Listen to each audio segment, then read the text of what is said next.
Hello, this is week 4 of the Level 5 Health and Social Care Unit 5 research project. And week 4 is basically the evaluation of all your research. So it's bringing it all together, and then we'll look at how you sort of lay it out for your assignment report. Okay, so the first step is about organizing your data. Okay, you've decided what methodology you've used, you've gathered all your data, and you might have a lot, you might have a little, I don't know. It depends whether you're using qualitative methods or quantitative methods. But the most important thing is for you to sit down and take some time to organize it. Now, you might probably want to put it all into some sort of template. You can do it on a piece of paper if you prefer, or you can use an Excel spreadsheet or just make up a little table in Word. But it's good to have that and get it all filled in so that you can reflect on it and keep going back to it when you're writing about it. Okay. If you've had someone to help you collect the data, which is fine, you can have research assistants. Nobody says you can't. Just make sure they know exactly how to collect the data and to sort of score it in exactly the same way as you. And if you've got a lot of data, you might be coding the responses. And if you've got a small amount of data, you might be able just to pick them out. If you've collected lots of paper documents like questionnaires or attendance forms, then make sure you number them all. And it seems a bit obvious, but it's amazing how many people forget to do that, because you might want to refer to one specific response. So a specific response from respondents 4, 5, and 6 said this, and maybe they were all together or something. Maybe they all sat together and discussed the answers. That's for you to sort of observe, and then you can reflect on them. But honestly, if you don't number them or name them, then you can be a problem, especially if you've got quite a few. If you're lucky enough to get quite a few responses. So again, with your electronic data, if you're just loading it straight up onto an Excel thing, make sure everyone's got a name or a number as well. Okay, and you need to clean the data as well. So it needs to be not obvious who said what, especially if other people know the people that you might have been talking to. So, as a matter of course, obviously, when I read your data, I won't know the people that you've spoken to because you're in one country, I'm in another. But you need just to get into the habit of doing it correctly. So make sure you wipe any identifying things from your thing. So, which is why you can often give your respondents like a number instead of a name, or a name that's not relevant. I tend to use numbers myself. It just makes it a bit easier. So make sure that other people who read it can identify your respondents, because that's a matter of good ethical practice. Okay. And also have a good look at your data and make sure if if you understand everything you've written there. And if you haven't, I mean, if you don't understand it, then the chances of me understanding it when you write it up a bit later is even less. So make sure it's completely understandable. You could go back to one of the people you've spoken to if you think, oh my gosh, I didn't really understand what they wrote there. If you can contact them, you can give them a call. Again, you don't have to identify to me who the people are, but you would be wise to keep that information yourself. Now, there's nothing wrong with following up. If someone's answered something that's unclear, you can follow them up with a question. Your analysis can be complicated, or you can make it quite simple. Most important thing to me is it's clear and it says something really. And the method that you use depend on, again, what type of data. So if you're doing a lot of numerical stuff, then it tends to be a bit easier than when when you sort of responding on the qualitative stuff and you're trying to think about what people say. I'm going to put a handout on how to do some of these analysis methods. And that'll be, it's not at the end of the slides actually, it's sort of in the file though, so you'll see there'll be a handout on a bit more analysis. Okay. So the next step really is about interpreting the data. Obviously, gathering the data is really important, and it's important to be accurate. But the most important thing for any piece of research is for you to interpret what it's telling you. Really, what story is it telling you, and pick up the key findings that will be the most interest to people. Do remember it's got to relate to your question. You could get other information, particularly if you're doing some qualitative, uh, using qualitative data collection, because people can ramble off and talk about all sorts of things. You'll know that now. So really, just remember it's important to sort of find out what the themes are, but do keep relating them. So don't let if somebody goes off and talks about something which is probably really interesting, but if it doesn't relate to the question, you haven't got the space really to put it in. You're not doing that bigger research project. So I need to see that you can focus on your question, really. Okay. And your initial analysis can often raise more questions. So you need to sort of explain that to me a little bit. What you mentioned the sort of questions it brought up, but I don't want you to go into too much detail for them. Okay, just stick to the ones that are answering your actual research question. So you can compare results. You might have had a target, your question might have said, I believe that, the majority of people feel this, and you might be proving yourself right or wrong.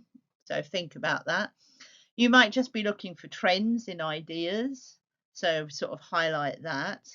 You might be comparing it with a piece of research that was done 10 years ago or something to see how things have changed.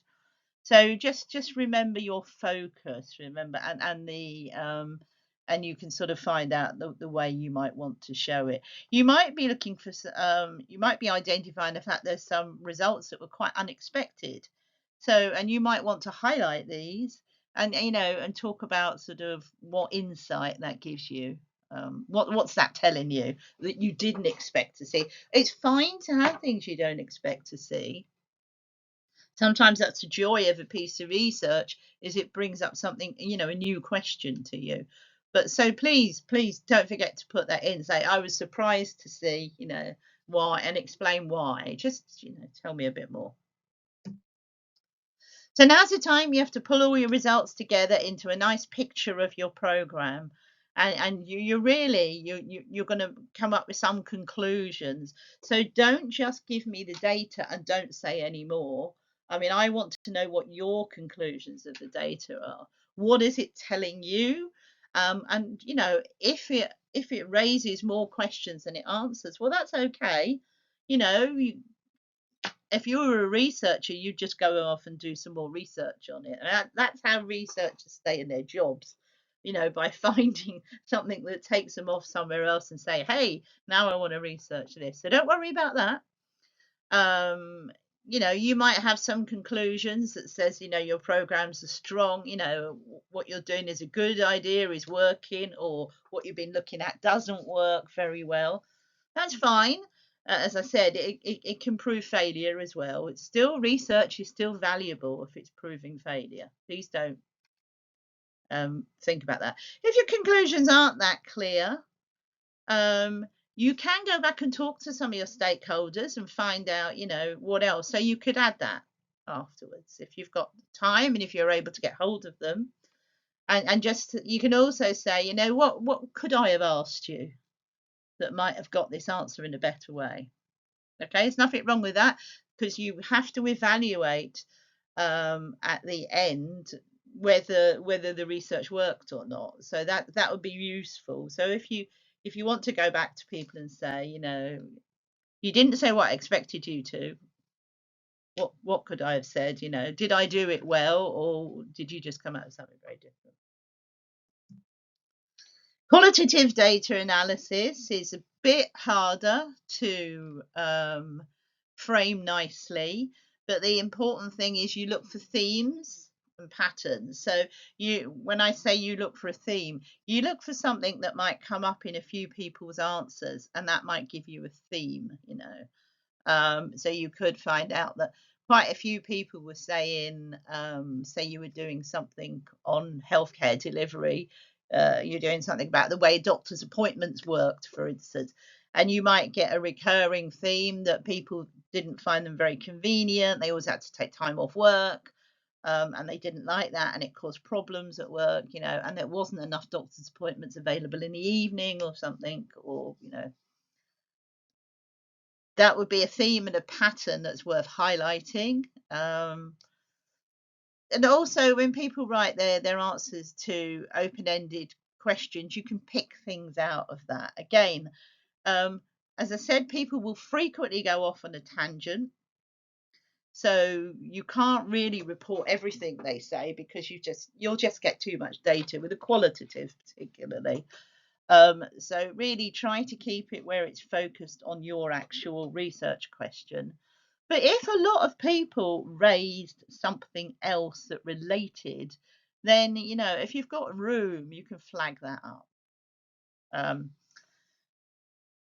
you can't use so many tables as you would for quantitative data in. You can't, but most people just tend to use sort of word charts and tables. Really, you can't use all the nice bar graphs and things for qualitative. It's quite difficult.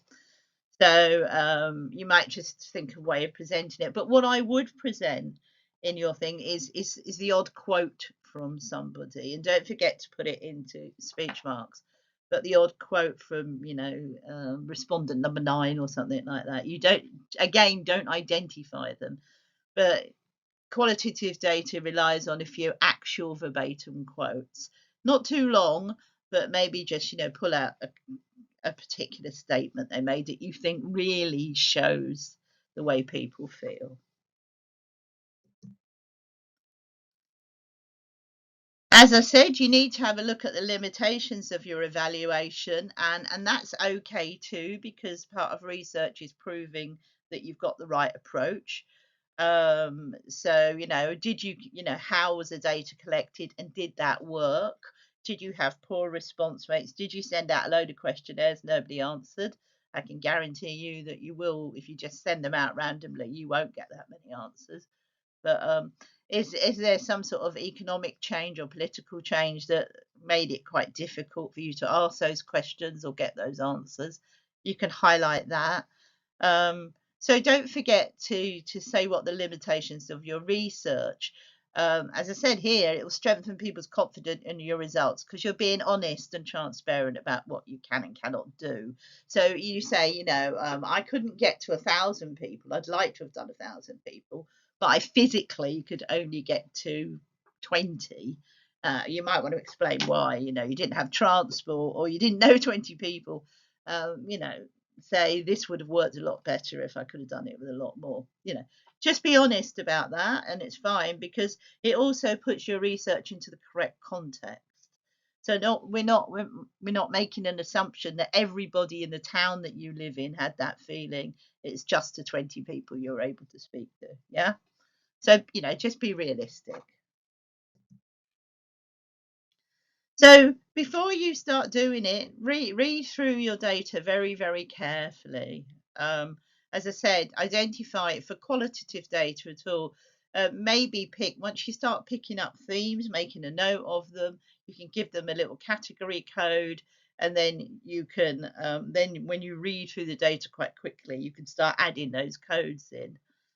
um, Highlight some key quotes. You can use the highlight function, and that will give you, when you go back to look at it when you're writing it up, then you can go, oh yeah, yeah, you know, giving everyone with a yellow highlight if they mention finance, you know, or their economic situation, or if they mention dissatisfaction with doctors or something like that, you can just highlight it.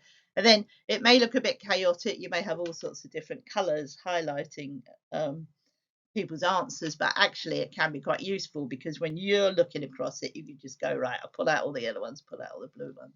And that. So just as I said to you before, if someone else is helping you with this, make sure they code it exactly the same way that you do. Okay, and you might want to sit down and do one interview together and just say, right, I'm picking out these themes, so I'm going to code this theme yellow, this theme blue, and then, and they'll do the same as you. So be a bit careful about that. As I said, there's no problem with you getting help. Research assistants, they don't get paid very well, but you might owe your friend a lunch or something like that. Okay. And then once you've coded them or grouped them or under themes or under particular responses, then you might want to sort them out. Now, you can cut and paste them physically, either in Word, or you can literally sort of put them out in pieces of paper or spread them across a big table, really, and then really look at the pattern. So I've got 18 out of 20 people saying this theme. I've got nobody saying, one person saying this theme. So is that a theme, or is it just one person's view?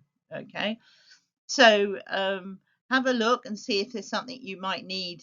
If there's a big theme, does it also break down? So do people all talk about doctor's appointments, but they have different issues about doctor's appointments? So you've got you might have some sub themes.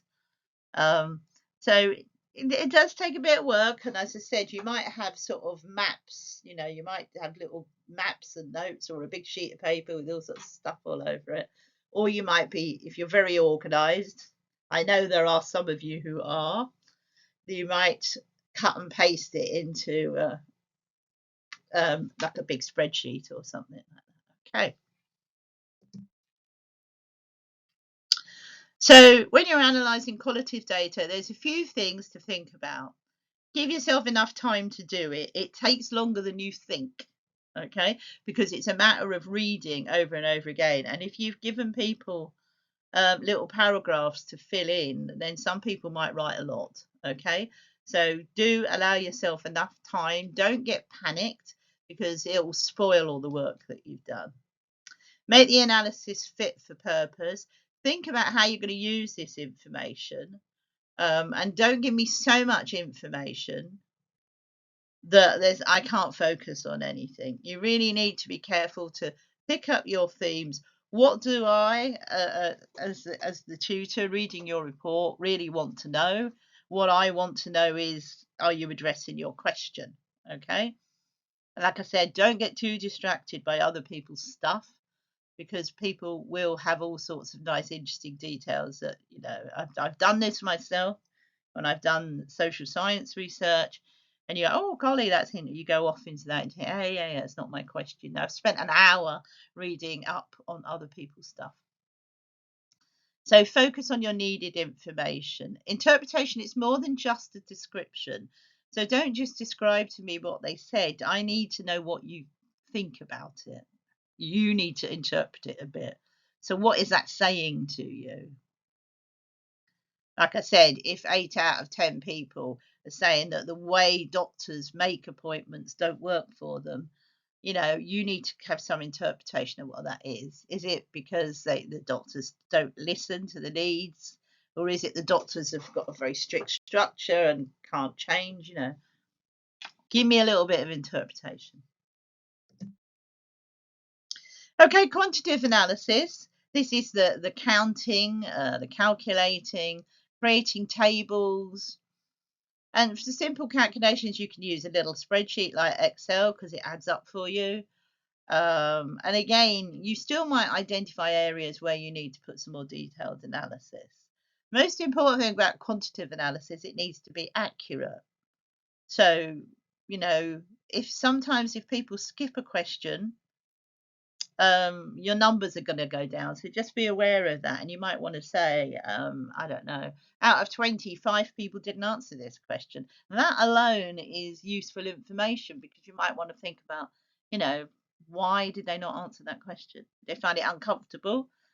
Did they all miss it because it was at the bottom of a page? You know, I want your analysis, because it shows how much attention you're paying. And again, if that did happen, don't worry about it. That's a learning thing. Maybe you need less questions on a page. You know, for you, there's some good insight for your research skills. So don't worry about that. There is no right or wrong on this.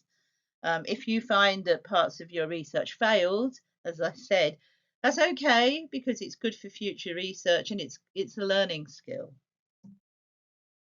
Here's a little sheet that I've added, giving you some ideas of the way you might show quantitative. So you might look at frequency, how many people responded to that question. You may look at a percentage. So here's some sample questions to follow that. If you're looking for a percentage, you need to know how many people, say, attended the class monthly, as an example. So you can say 50%, 10%. So here's the purpose on one side. Here's the sort of type of analysis you might use and how to do it, and what sort of sample. It's just helping you out a little bit when you're putting your questions together. Remember the difference between your mean and your median. Those of you who've done a bit of maths, or some of us, it's a lot longer ago than others. Mean is the average, okay, when you add up all the responses and then divide it. So if you've got 20 responses, you add up all the responses and divide it by 20, say, and that gives you the average answer. Median is when you've got responses in a descending order or ascending order. So you've got, they can have 1 to 10 answers. So they can answer with number 1, number 2, number 3, number 4. The median will be the one in the middle, so it'll be pretty much number 5. Bit awkward with a 10 because it's not an odd number. So if it was 11, the median would be would be 5. Weighted averages are a bit more complex. You should really, probably, I would say, you do it if you're comfortable doing that sort of statistics. Some of us are good at statistics, some of us aren't so good at statistics. Cross tabulation is when you have a list down on a list across, so all students one way, students doing French across the top, and you cross tabulate it, female, how many female students do French, how many male students do Spanish, that sort of thing. So that's cross tabulation. So you have all the different groups. Okay, so those are just some ideas.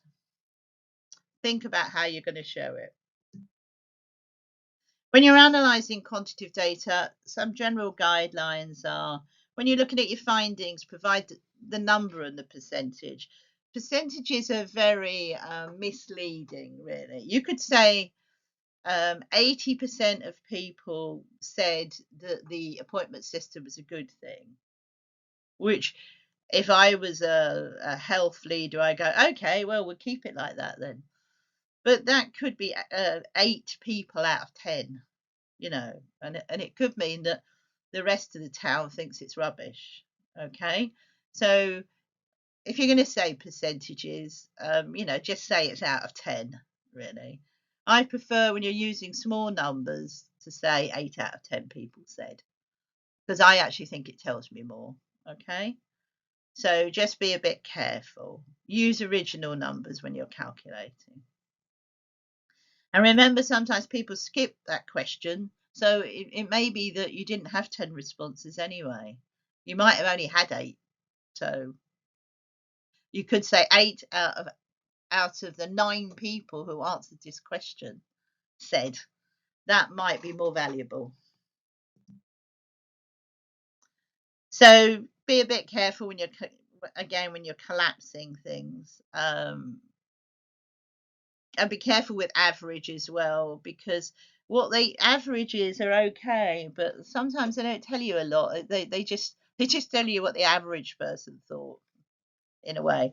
But there may be someone who is incredibly positive about something, or there may be someone at the other end who's incredibly negative, and that can actually be more useful information. So if there was three people who said that the appointment system was brilliant or worked really well for them, and the average was, well, it's okay, you want to find out why they thought, you might want to go back to them and say, why do you think it's so good, that sort of thing. There are more sophisticated ways of doing it, and you need IT programs for that, and you'd need training for them. But that's really for very large research. Hopefully, you should be able to create a piece of research here that you can do by yourself or with the help of a couple of friends. I don't really want you to have to go out and sort of get some software to do it, really. Okay. Once you're satisfied with your analysis, you need to think of how you're going to share it. And with quantitative, I want to see tables, charts, bar charts, graphs, those sorts of things, because there'll be a lot of writing in this report. So if you can enhance it with tables and charts, please do. Okay. And, give me something. But make sure, again, don't just use charts and graphs for their own sake. Make sure that it's actually, showing me something really interesting and useful. Okay, so that's the last bit of evaluation. I'll probably add a little bit, a handout on a bit more detailed evaluation. So I'm now going to talk through the assignment, really. Okay. So the assignment. So the part one of the assignment is looking at perspectives. It's looking at the research question and the literature review. Okay. So now you're thinking back to weeks 1 and 2, really, or mainly week 1. So you have to describe the 2 theoretical perspectives behind research. So again, go back to week 1, have a look at those perspectives and just give me a description of them. You don't have to evaluate them, just describe what they are. You also have to develop a research question. You have to then explain the perspective that you're going to choose. So remember, when you're looking at those 2 perspectives, you need to take one of them forward into your piece of research. And then you need to review the appropriate literature. In week 2, we focus on the literature review. So that should be fine. You should be able to find that. So go back and have a read about your literature review. Okay.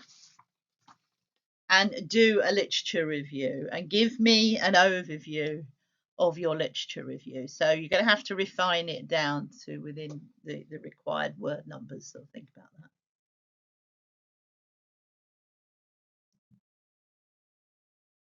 Part 2 is looking at methodology and data collection. You're going to have to talk about the different methodologies used. And I looked at that in week 3 last week. And I want you to evaluate those. Okay, so give me a bit of an evaluation, which will lead to you explaining to me which methodology you've chosen to answer your research question. So as part of your evaluation, show me your decision as to which one to use. So therefore, I'm saying to you, you must use one of the methodologies that I discussed in week 3. Okay, and slides for week 3. 2.2, evaluate the differing data collection methodologies. So think about what, basically it's quantitative or qualitative. What are you going to use? Why is one better than the other, and why is one better than the other for your question? Okay. So why have you chosen to use that one? And then 2.3 is to carry out your data collection, which you will be doing,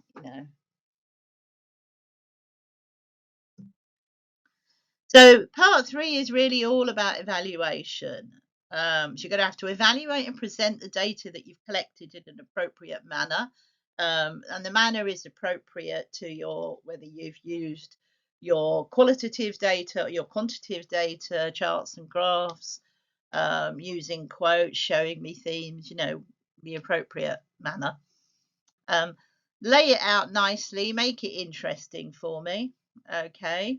And then I want you to critically evaluate the results. So, and out of that, I want you to come up with some conclusions. What have you found? What do you think may need more research? What do you think is interesting? What was surprising? A little bit of discussion about it. Okay, this is where you use your own license to think about ideas that you have from what you've heard and seen. What surprised you? What resolved your research question? What hasn't completely resolved it? What means that you might need to go on and do more? Um, Develop a short presentation to disseminate findings. We'll just go back to that in a minute. Produce a critique. So the last part of your evaluation is a little review of your process, your actual piece of research. What was the limitations of the project? Did you need more people? Did you need more time? Did you need more doctor surgeries? Whatever you're doing, okay. Be honest. Like I said, be honest. If it didn't work, what bits didn't work? Were there questions that really didn't work? Were there questions that some people really didn't want to answer or address? What do you feel about that? Would you put them in a different way in the future? That's fine. Just show me. I just need to know that you've thought about things and that you've got the understanding of how research works and what to do if it doesn't quite work. What would you do differently in the future? So again, it's no criticism of you if it didn't work. Lots of research doesn't work, I can assure you, but it's about how you handle it, really. And if you say, ideally, if I had time, I'd like to go and do a bit more research and do it this way in the future because I think it would be more effective. That will be interesting and that will gain you some marks. Okay. I've added a template which I want you to produce your report to with sets of headings, okay? And I want you, this is important, I want you to follow the headings as a template for your report. Now, I know a lot of the time you just write to criterias, but in level 5, you need to get used to writing assignments in a slightly different way, slightly more mature way, okay? Where you're not just following each criteria, writing 2.1 a paragraph and that, because that's not really, this is a level 5, which is undergraduate level. You need to write it like a university student would now. So you need to be gathering those skills, which is why starting with a research project is quite a nice way to ease you into it, okay? In the future, you're going to have to cover the criteria, but not particularly, just right underneath the criteria. You need to be a bit more sophisticated. And this is a way of doing it. This time I'm giving you headings. Maybe for the next one, you'll have to create your own. So it's a step up. Okay. So, but for this one, use the headings, and I want all of you to use that research project handout as your template, okay? Because then it will cover all of these criteria, but I'll find the criteria. You don't have to mark it out for me. If you see that 3.3, I've also highlighted that to draw your attention to it. There'll be you need to produce a short presentation. Now, that's really just a matter of a few slides, a handful of slides, PowerPoint slides, please. And I want you to record over it. Okay, so just remember with the slides, you just need to if you go up to, once you've created your template, if you record slideshow, and then your face will come up in the corner like mine is here, and then you just talk over your slides. Okay, so I'd love to see you all, please, in this one, and I'd like you to present your findings to me. Okay, so you don't have to focus too much on telling me all about all the ins and outs of the project, because that will be written down in your written part. It's just a little presentation about your findings. So make it a bit interesting, give me a bit of a smile, some nice flashy data to look at, nice and colourful. And just give me a quick overview of what your question was and what your project was, okay? And then give you a little bit of detail. Okay, so you'll be 2 files will be going up. One will be the written report, which is known as the research project, using the research project template here. And the other one will be your PowerPoint presentation with your voiceover. And once you've done that, can you also save it as a video like I do with these ones? Because otherwise, when you upload a PowerPoint with a talk over onto Google Classroom, if you recall, you just see the slides, so you don't see the animation part of it. So if you can just do it and then save it as a video, okay. If there's any problems, just let me know. Just WhatsApp me and tell me if you're having any technical difficulties, or maybe the college could help you out a little bit. Okay. Those of you who aren't that good at it, I think those of you who I know are doing level 5, I think you are. So I think you should be okay. Okay. So that's it really. As I said, go into your resources. You'll find this handout. Will be available for you. So, okay. So I'll let you get on with it then. Okay. Thank you very much. And that's the end of our first level 5 unit, the research project. Those of you who need any help or need to discuss any other part of the question, you know where to find me on WhatsApp. Okay? Thanks. Bye. See you for the next unit.